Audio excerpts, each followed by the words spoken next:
Good evening everyone. Finally আজকে West Bengal medical council committee থেকে একটা নোটিশ পাবলিশ করেছে, অর্থাৎ এটাকে কাউন্সিলিং এর শিডিউলও তোমরা বলতে পারো, যেটা দীর্ঘদিনের প্রতিটা মানুষের একটা অপেক্ষা ছিল। অবশেষে আজকে অপেক্ষার অবসান হলো। যারা ওয়েস্ট বেঙ্গলে অ্যাডমিশন নিতে চাইছো, অর্থাৎ ম্যানেজমেন্ট কোটা বলো বা স্টেট কোটা বলো বা এনআরআই কোটা বলো, তাদের জন্য এই কাউন্সিলিং এর থ্রু দিয়ে কিন্তু অ্যাডমিশন হতে হবে। কাউন্সিলিংটা টোটাল 4টা রাউন্ড ধরে হবে। First round, second round, third round এবং শেষে রয়েছে অনলাইন স্টে ভ্যাকেন্সি রাউন্ড, অর্থাৎ অফলাইন কিন্তু কোনো রাউন্ড নেই বিগত বছরের ন্যায়। যদি রাউন্ডগুলো একটুখানি দেখে নিই, ফার্স্ট রাউন্ডটা হচ্ছে রেজিস্ট্রেশন হচ্ছে 21 তারিখ থেকে 23 তারিখ পর্যন্ত। ফি পেমেন্টটাও রয়েছে 21 তারিখ থেকে 23 তারিখ। আচ্ছা, এরপরে যে স্টুডেন্টের ফিজিক্যাল ভেরিফিকেশন হয়, সেটা ফিজিক্যাল ভেরিফিকেশনের তোমার টাইম শিডিউলটা দিয়েছে 22, 23, 24। আর ফিজিক্যাল ভেরিফিকেশনের পর যে স্টেট র্যাঙ্ক ওয়াইজ স্টুডেন্ট গুলো যে বেরোয়, অর্থাৎ আমি যে কাট অফটা প্রোভাইড করেছি ইউটিউবে স্টেট র্যাঙ্ক অনুযায়ী, সেই স্টেট র্যাঙ্কটা তোমরা জানতে পারবে কিন্তু 27 তারিখ। এরপরে চয়েস ফিলিং এর টাইম রয়েছে 27 তারিখ থেকে 29 তারিখ। তারপর রেজাল্ট বেরোচ্ছে কিন্তু 2 তারিখ, অর্থাৎ সেপ্টেম্বরের 2 তারিখে রেজাল্ট বেরোচ্ছে। আর অ্যাডমিশনটা আমাদের হতে হবে 3, 4, 5, টোটাল 3 দিন ধরে, অর্থাৎ 3 দিন অ্যাডমিশন হবে ফার্স্ট রাউন্ডে, 3, 4, 5।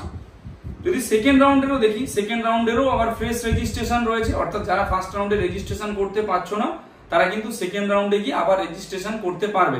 অনেকেই ইডব্লিউ সার্টিফিকেট বা অন্যান্য সার্টিফিকেটের ক্যাটাগরি সার্টিফিকেটের জন্য অ্যাপ্লাই করেছিলে, যারা হয়তো এখনো পর্যন্ত পাওনি। তো ফার্স্ট রাউন্ডে যদি তারা পার্টিসিপেট না করতে পারো, সেকেন্ড রাউন্ডে গিয়েও তারা পার্টিসিপেট কিন্তু করতে পারো। যদি সেকেন্ড রাউন্ডে রেজিস্ট্রেশনটা দেখি, সেটা রয়েছে 11 তারিখ থেকে 13 তারিখ পর্যন্ত। ফি পেমেন্টটাও সেম 11 তারিখ থেকে 13 তারিখের মধ্যে রয়েছে।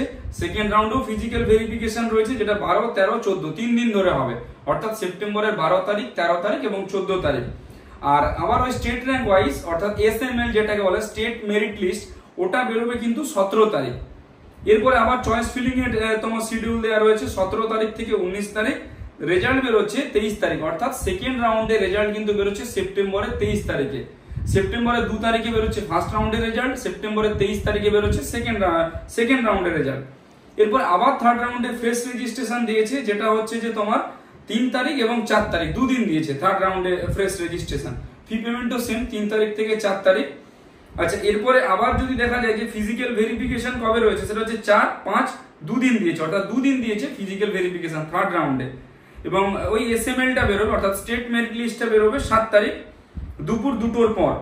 আবার চয়েস ফিলিং এর টাইম শিডিউলটা রয়েছে 7 তারিখ থেকে 11 তারিখ পর্যন্ত, অর্থাৎ 4 দিন রয়েছে চয়েস ফিলিং এর কিন্তু শিডিউল। যদি দেখা হয় যে রেজাল্ট কবে বেরোবে, সেটা হচ্ছে 16 তারিখ, অর্থাৎ 16/10/2024, মানে অক্টোবরের 16 তারিখে কিন্তু রেজাল্টটা পাবলিশ হচ্ছে।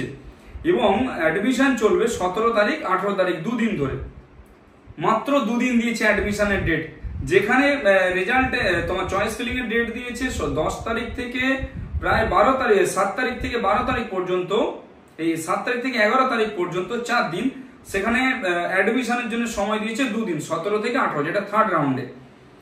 অনলাইন স্টে ভ্যাকেন্সি রাউন্ডে রেজিস্ট্রেশন দিয়েছে 21 তারিখ থেকে 22 তারিখ, অর্থাৎ 2 দিন, 21 এবং 22। আচ্ছা, ফি পেমেন্টেরও সেম 21, 22। এরপরে তোমার ফিজিক্যাল ভেরিফিকেশনের টাইম শিডিউল দিয়েছে, সেটা হচ্ছে 23 তারিখ, একদিনই দিয়েছে ফিজিক্যাল ভেরিফিকেশনের টাইম শিডিউল। এরপরে তোমার এসএমএল, অর্থাৎ স্টেট মেরিট লিস্টটা বেরোবে, সেটা হচ্ছে যে তোমার 24 তারিখ বেরোচ্ছে, অর্থাৎ অক্টোবরের 24 তারিখে বেরোচ্ছে। অনলাইন চয়েস ফিলিং দিচ্ছে 24, 25, 2 দিন। রেজাল্ট বেরোচ্ছে 28 তারিখ। আর অ্যাডমিশনের জন্য সময় দিয়েছে 1 দিন, অর্থাৎ 29 তারিখ। অনলাইন স্টে ভ্যাকেন্সি রাউন্ডের জন্য 1 দিনই সময় দিয়েছে, 29 তারিখ। তো প্রতিটা স্টুডেন্টদের উদ্দেশ্যে বলবো, রেজিস্ট্রেশন থেকে শুরু করে চয়েস ফিলিং, ডকুমেন্টেশন, ভেরিফিকেশনের জন্য যে ডকুমেন্টস লাগে সেগুলো লিস্ট আপ করা থেকে শুরু করে ভালোভাবে সাবধানে এগোবে, কারণ এইবারে স্টুডেন্টের লোডটা প্রচুর পরিমাণে রয়েছে। মেজরিটি অফ স্টুডেন্ট চাইছে না ড্রপ দিতে, তাই প্রতিটা স্টুডেন্টদের উদ্দেশ্যে বলবো কাউন্সিলিংটা ভালো করে করো। কাউন্সিলিংটা মোস্ট ইম্পর্টেন্ট জিনিস। অনেক ক্ষেত্রে রয়েছে ম্যানেজমেন্ট কোটায় যে যা কমিটমেন্ট করে, সেই কমিটমেন্ট অনুযায়ী কলেজ কিন্তু হয় না।